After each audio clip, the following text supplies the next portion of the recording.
The whole concept of Gilgulim is because of the reality of Torah. Torah, the Gemara Chagiga, the last daf says, in Chagiga, one of the last lines of the Gemara there, that we learn out that the same way that the fire did not melt the copper of the Mizbeach, likewise the fire cannot do tikkun on a person who's a Talmid Chacham, a person who learns Torah. In other words, the fires of Gehenna will not mataken a Talmid Chacham, because a Talmid Chacham cannot be affected by the fires of Gehenna. The Torah will protect him. Sounds like a good deal, right? The point is that the fires of Gehenna cannot rectify a person who has Torah behind it. So what does a person do? So therefore, Kodesh Baruch Hu created the concept of Gilgulim in order to be able to allow a Talmid Chacham to rectify. If a male, for example, did not have the schus to learn Torah in his entire lifetime, Lamaisa, he could go to Gehenna because there's no Torah to protect him. But anybody who has Torah learning would not be able to go to Gehenna and has to come back as a Gilgul instead. Women who have no chiyuv to learn Torah, therefore, even though they might learn Torah, it will not protect them from the fires of Gehenna, so they can go to Gehenna instead. So Gilgulim is not for women. It's primarily for men. The women who come back in every generation come back for different cheshbonos, but it's not because of tikkun, because they could do tikkun through Gehenna itself. So, you teach that halacha, and you teach that idea, and I've taught this to women as well, and you get, people saying, wow, what a raw deal, women go to Gehenna, men go to Gilgulim because we think life is such a fantastic thing. And coming back another time, basically, and going to Gehenna is nasty, who wants to go to Gehenna? So the Zohar says just the opposite. Zohar says, and believe me, you don't want to go to Gehenna. You don't want to be Megalgal. He says Gehenna is much better than Gilgulim. Why? Because Gehenna is a one-shot deal, basically. You go in, there's no suffix what you're doing there. There's no suffix what has to happen to you. The rectification begins, it's like a car wash. You go in, right, but the water is very hot. You go in, right, and you come out. At some point in time, you come out and you go right to Gan Eden, and that's the end of it.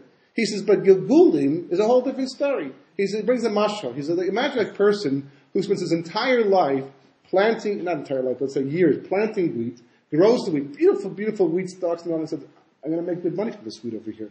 And he packages it all up, and he goes to the next town. It turns out they were also having good wheat crops that year. And he shows up at the front gate, and the guy says, what are you doing here? He says, I came to sell my wheat. He says, you came here to sell your wheat? He said, take a look over here. Look, everybody's selling wheat over here. So what do you do at that point in time? To go back and reinvent yourself all over again. And who knows if by the time you get back home again, you remember what was lacking from the marketplace to actually, to get out the next time. So the person comes into this world and doesn't necessarily do tikkun. They get the Shemaim, and Shemaim says, well, no, you can't come in, to go back again and start all over again and get it right. So the guy goes back and he goes, now what was I supposed to do again? Right? Because you come back in your body and you don't remember a thing. Right? What am I doing here? So they give you clues. Right? The first thing you have to do is daven to Kodesh Baruch Hu and say, show me what I'm here to rectify.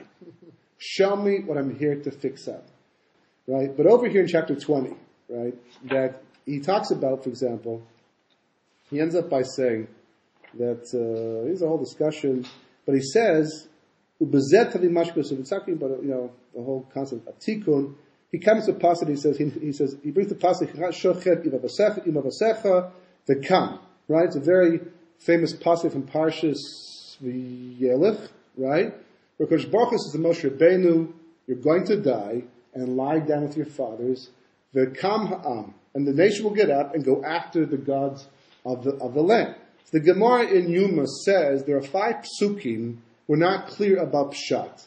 And this is one of the psukim. Why? Because the kam could go either on Moshe or the people. If it's going on Moshe Rabbeinu, it doesn't make this because why? It's because singular. Right? You will lie down and you will get up. It makes perfect sense. To do what? You're going to die. What do you mean get up when you get? Right? So it must be talking about the Jewish people. If it's talking about the Jewish people, it should say they're going to get up, talking the plural. So there's grammatically you can write the kama am because am is like a singular plural noun type of a thing, whatever they call these things, right? But on a sod level, the reason also is they're both true, which is usually the case. There's a reason why the Torah is ambiguous. Because on a pshat level, you didn't like the way we talking about the Jewish people. On a Sod level, he says it's talking about Moshe Rabbeinu. It's talking about Gilgulim. Hu echad min mikra she'ein lehem hachra. And this is one of the 5 psukim in the Gemara that there's no hachra. Perish. Ki milas v'kam. What does it mean there's no hachra? It says milas v'kam, the word v'kam, which means a get up. Nimshechu lifnav lecharav. It can either go after what was just said, or what's coming up after it. That's why it's ambiguous over here. V'shneim emes, both of them are true, he says. He says, Ki hinei, asid Moshe etzmo lefzor begilgul, bedar basra. Because Moshe Rabbeinu is going to come back as a Gilgul. He's going to get up. You're going to lie down and get up again. When? Dor Achron. Dor Basra. Dor Mashiach. You're going to come back again as Mashiach. Right? Both the Az Yukum. And then you get up. And that's the pshat. You're going to lie down with your fathers now, but you're going to get up again later on in the final generation as a Gilgul, a Mashiach. Gam as Badar Basra, and likewise, also, in the final generation, because once you're bringing back Moshe for an encore, you might as well bring back the whole supporting cast at the same time, right? So he's Galgal called Dor Midbar, in the Erev Rav. Everybody comes back at the end. Everybody at the beginning comes back at the end, right? And he goes on to say, and that's why I could also read, this nation will get up. It's not talking about getting up and going after the gods of the land. That's on a pshat level. On a sod level means they'll also get up with you. You'll get up, they'll get up. You're all coming back for a reprise, take a curtain call at the end of history. That's what it says over here, right? Ve'ininahu, and this is what it means. Ki ein chad dor v'dor shemash rabbeinu, ein b'soicha b'sod b'zerach hashemesh u'bashmesh. So therefore, there's no generation that Moshe Rabbeinu does not come back inside of. Sod the pasuk in Koheles, the sun rises, the sun sets. The generations come and go. Talking about that kid. Why? Why do that? Why bring them back? What's the point? There's not enough souls. I mean, I know we recycle plastic and other things like that, but souls, you recycle those too. Little box by your driveway, recycled souls. Okay. So he says, why? To rectify that generation. Sometimes you learn things and you see a whole sefer on an idea. Like Derech Hashem, for example, is a whole sefer of ideas. Not like one specific point in the sefer that literally knocks your socks off, so to speak. But the whole sefer is a totality. Finishes your hashkafa and your approach to life. When you finish that sefer, most of that sefer, he builds point by point by point. Sometimes you can read 4 words and it changes everything. 2 words, 1 word. It depends what's being said. Usually not so much 1 word, right? Except Anochi, that did it. Amochish, boom, changed everything. But here, right, 4 words, 1 sentence can change your whole historical context and everything you're thinking about and how you look at the world. So he says, coming back to the Takem, the last generation before Mashiach comes, in his generation, everybody's coming back to rectify. The Erev Rav is not going to rectify themselves. They're part of the rectification process. But the Dor Basra, the generation, the people who left with Moshe Rabbeinu, they have to rectify. They made a mistake. We're still paying for that mistake all these generations. They have to rectify. Moshe comes back to lead the rectification process. So you have to ask the question, rectify what? What are they coming back to rectify? The Zahav, that's a possibility. But we saw they already fixed that one. Because Moshe Rabbeinu had all the Levium purged the camp. All the perpetrators were destroyed. Basically were killed. And the rest of the people did tshuva, because they had the holding the Mesot and all that. As Rashi points out, that every generation there's not one punishment that does not have a piece of the Egel Zahav that we're fixated at the same time. And we went on from there. We went weiter from there. If we had done nothing else after that chet, everything else would have fallen into place. But because it happened, it couldn't fall into place. But it was like, we were mechaper for that for the most part. What was the straw that broke the camel's back? Meraglim. That was the whole thing. The rejection of Eretz Yisrael. Now, in every generation, it's documented, it's brought down. Every generation has its own Nisoyim, its own test. In one generation, it might be kashrus. Because Baruch Hu may make it that finding kosher food is difficult and expensive, and people have to make decisions that require Mesiras Nefesh. There are times when halachas get fought, Shabbos, right? Yeah. Major issue, right? It could be, in America, that was one of the major issues in America going in the beginning. Do you work on Shabbos to survive or not? It was a big turning point for a lot of families. historically. Tefillin. There are times when tefillin were unavailable. Esra, every generation has its own Nisayon, right? So what would you say is the Nisayon today, right? If you look at that and you ask yourself, what's the biggest machlokus amongst the Jewish people today? It's not over tefillin. You brought down Internet, it's like the Nisayon today. Amunah has been an ongoing problem since the Jewish people first received Torah. There's no generation that has not been tested in Amunah, and our generation even less so than other previous generations. The Holocaust, for example, going back, Amunah is like Kleenex versus tissue type of thing. It's a generic title for all issues, everything Parnasa. It all comes down to Amunah in the end. That will be the key in the end, because that's what Eretz Yisrael actually is all about. It's Eretz Amunah, it's Eretz B'tachon. It's specifically designed to bring out B'tachon and Amunah. That's what it exists for. The whole point, Kosh Baruch Hu is saying that I take care of this land. In Chutz La'aretz, you can take care of yourself, because I work through a more Klola de Kashkacha Pratis, where I'll make it look like you're taking care of yourself. Eretz Yisrael, Here, it's from my hand to your mouth. If you can't live in that reality, that's the Meraglim we're saying. But if you go back to the one specific chet that Klal Yisrael did, that changed everything, that Kosh Baruch Hu said, that's the end of it. That's the last Nisayon. We're not talking anymore about anything from this point onward. And even after they conquered the land, later on, it wasn't a complete job, because the whole thing with the Meraglim still continued on.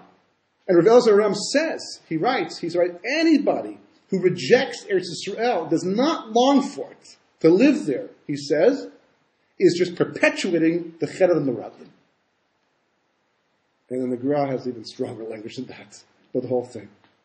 So he says over here, he's saying a remarkable thing. It's not by coincidence. I got into a discussion with somebody because I went to Chutz La'aretz to speak, and someone didn't like to hear the fact that we should be longing, yearning for that, and they had a whole taina, what is all, shitas. And he came, after he wanted to argue the point. And I said to him, I brought down this piece of the Rizal, and I said, before you argue the point, just ask yourself the question, where are you coming from? Right? Before you reject Eretz Yisrael, why are you rejecting it? Because that's what you're doing, rejecting it. You're saying, no, Mashiach comes, no. Other poskim, other Mepharshim, other Meforshim disagree. He's saying over here that the generation, the whole point of the final Gilgul of Klal Yisrael is the Metakin, the Meraglim. Because that's all that had to be fixed up. They were Makabel Torah, Nasa v'Nishma, and all these other things that were always rectified all through history. That's not the generation, the final generation is not going to fix that up anyhow. Not with our weak spiritual capabilities in the end. But there's this one thing, and it's just this blatant issue, and you stand back and you look like this WikiLeaks thing, right? It was all about Eretz Yisrael. The whole world is revolving. The entire universe today is revolving on this one tiny little piece of land. Everybody's attention is focused on it. All the emphasis is on it. All the finances are revolving. You can't believe how much it's like so absurd. You think that Eretz Yisrael occupied 2/3 of the world, the way the world reacts to it, as if we had all the oil and everything else in the end. It's completely, you stand back and completely absurd how they look at it. Even more absurd is the Jewish reaction to it in the end. And a person has to ask himself the question, right? Here I am at the end of history, and I'm being told by the Arizal that we're here, this generation is the Metakin.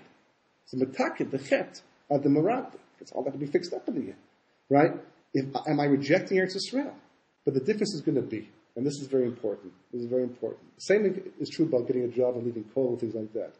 That the halacha is, brought on the Gemara in Brochas, on Vav Amud Aleph, is a klal. And the klal is, if you want to do a mitzvah, but you are prevented from doing the mitzvah for reasons beyond your control, Shemayim will look at you as if you've done the mitzvah. So that means the following thing, right? As the pasuk says, Baruch, you will get up and you will show mercy to the Jewish people because the appointed time will come. Why? The Iker points is the Gra, is that everybody has to yearn to be there. Whether you can physically be there or not depends upon all kinds of other circumstances. And Cheshbonos used to work it between you and Kosh Baruch Hu. But the bottom line is Kosh Baruch Hu knows what goes on a person's heart. The same way a person can say, it's not different. A person can say, I really want to give this guy more tzedakah. Hashem says, no, you don't. Because if you did, you would. Right? It's not because you can fool yourself, but you can't fool me. Some people say, I love Israel, I give tzedakah there, the whole thing. I really want to be there. Hashem says, if you really wanted to be there, you'd be there. Because there's no halakha holding you back.